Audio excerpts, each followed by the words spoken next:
the world's attention is fixed on the Middle East. Sanctions are escalating, security warnings are at their highest, and the shadow of war is looming. What are the key threads behind this storm that affects energy lifelines and involves multinational gamesmanship? Today, we will break down this intricate geopolitical chessboard from 6 core dimensions. The China-Venezuela Oil for Loans Cooperation Framework is an important part of the long-term energy cooperation between the two countries. However, the U.S. oil embargo against Venezuela is continuously disrupting such normal energy trade chings, putting pressure on the entire international energy market. This disruption of trade links is also a typical microcosm of how geopolitics interferes with international energy trade. To understand the impact of this, we first need to clarify the core of the China-Venezuela Oil for Loans Agreement and the depth of the interest binding between the two countries. In the global energy landscape, Venezuela is a major oil-producing country in South America with extremely rich oil reserves. Its crude oil resources play an indispensable role in ensuring the stability of global energy supply. As one of the world's largest energy consumers, China has been actively establishing long-term and stable trade cooperative relations with multiple energy-producing countries to safeguard its own energy security. And the Oil for Loans Agreement with Venezuela is a crucial part of this effort.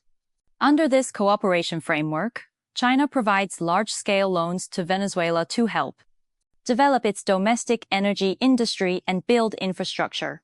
In return, Venezuela repays the loans with crude oil, ensuring the sustainable progress of the agreement through stable oil exports.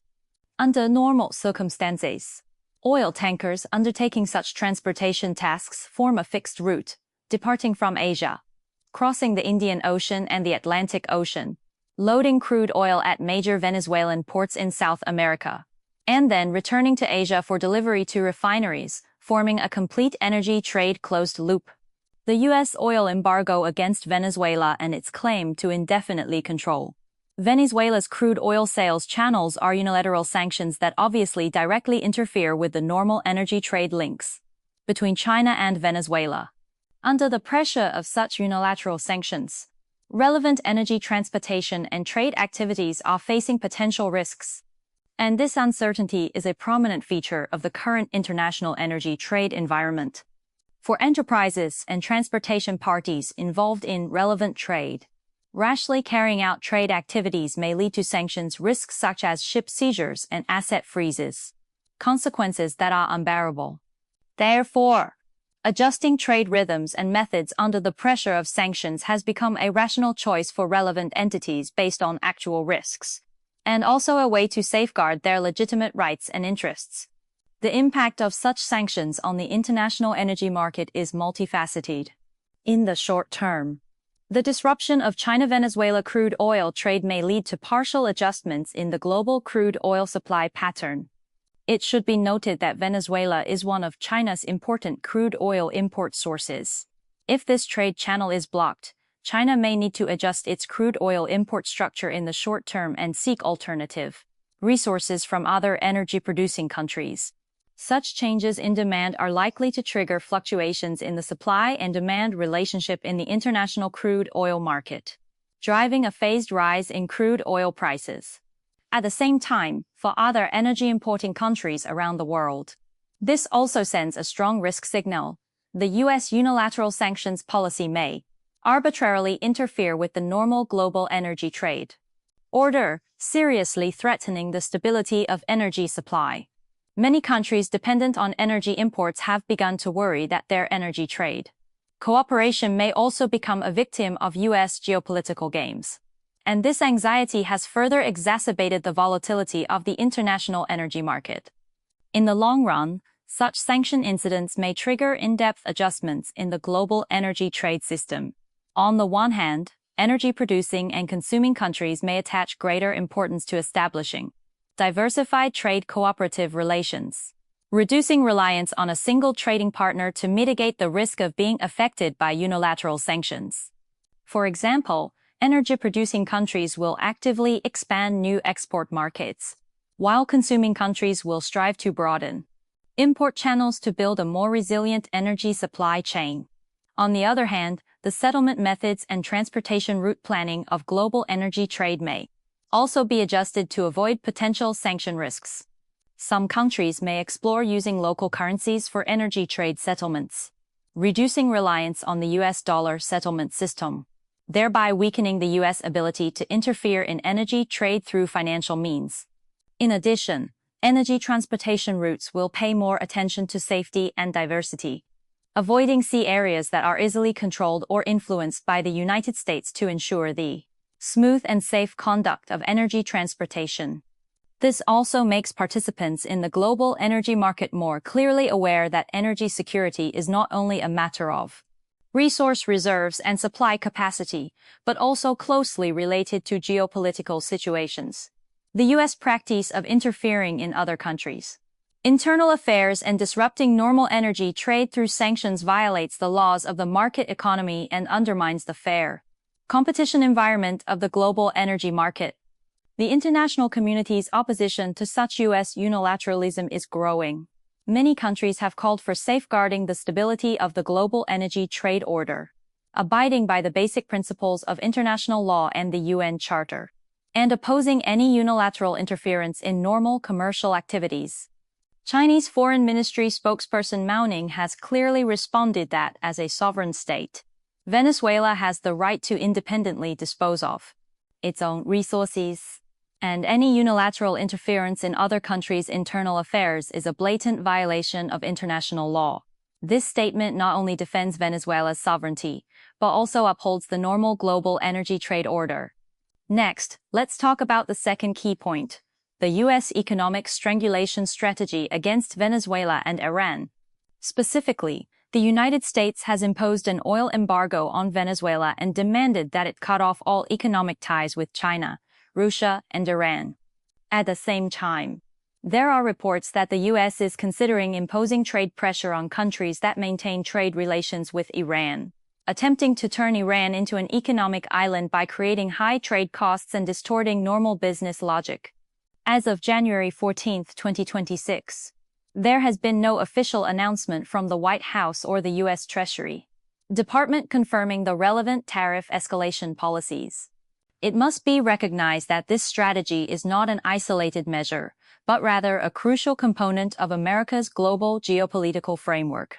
Behind it lies a clear intent to suppress the development space of major powers by controlling energy resources and trade routes, thereby maintaining its position in the global economy and geopolitical landscape.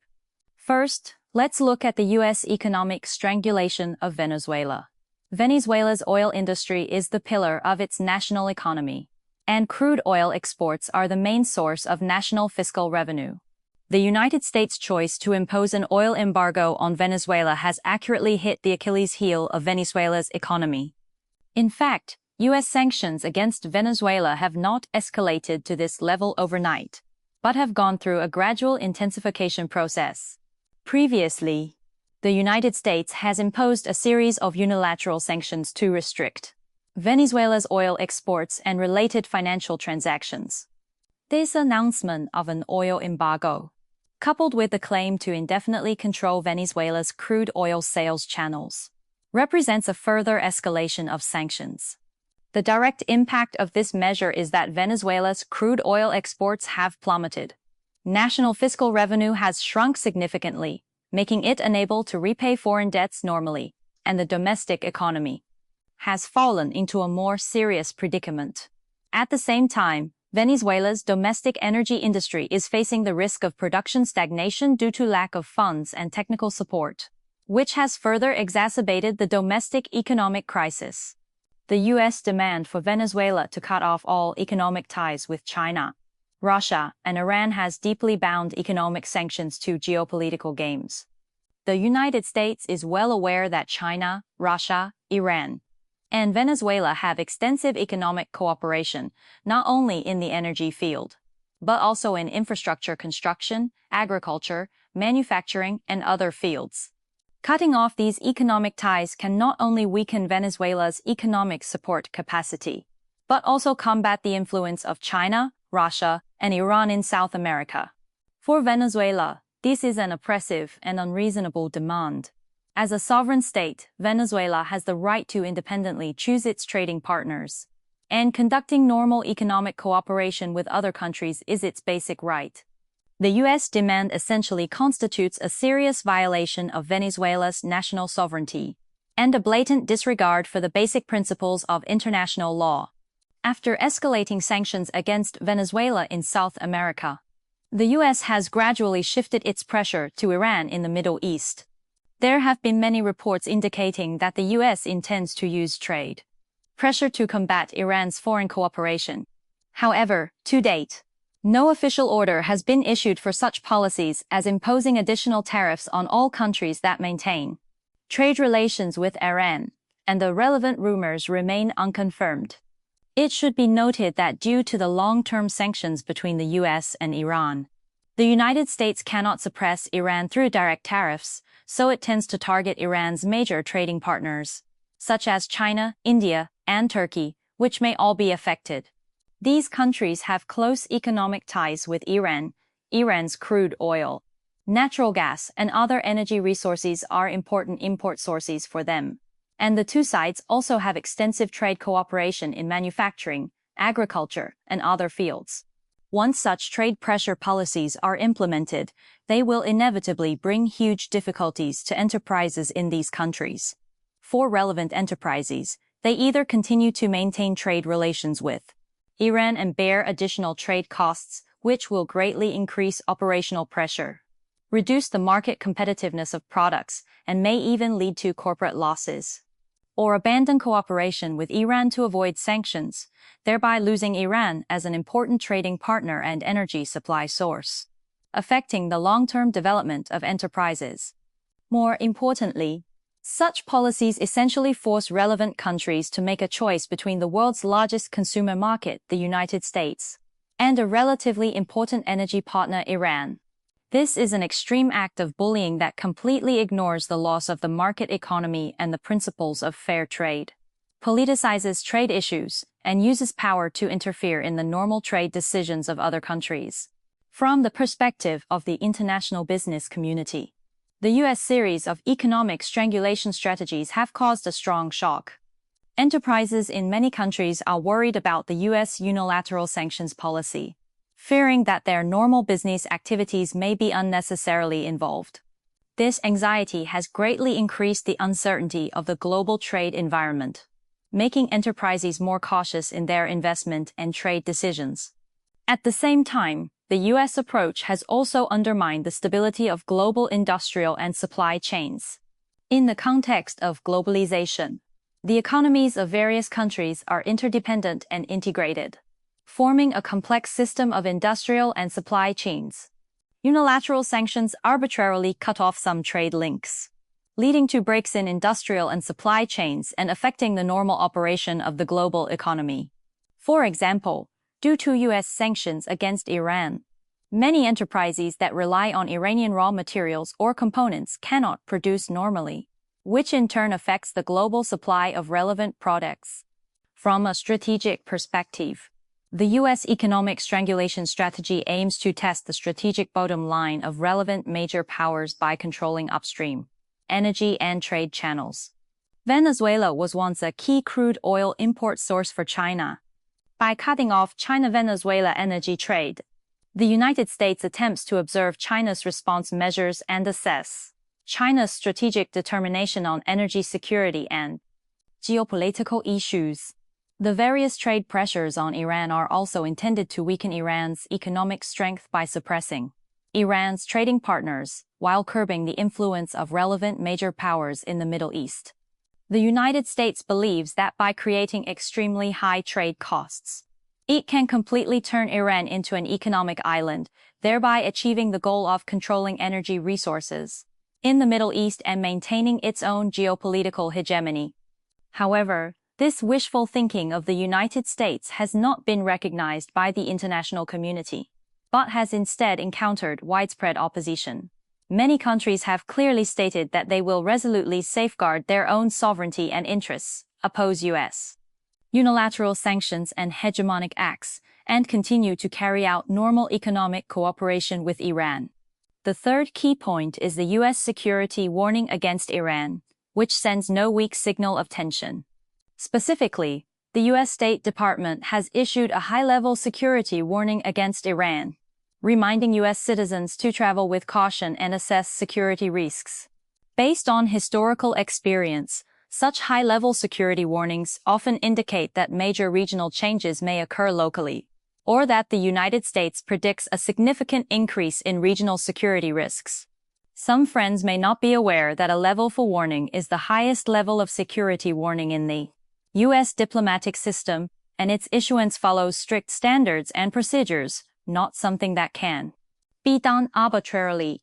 According to the relevant regulations of the U.S. State Department, the core meaning of a level 4 warning is do not travel and evacuate immediately, which means that the U.S. government judges that there are extremely serious security risks in the target country or region, such as war, large-scale violent conflicts, or frequent terrorist attacks, which are sufficient to pose a direct and fatal threat to the lives of U.S. citizens.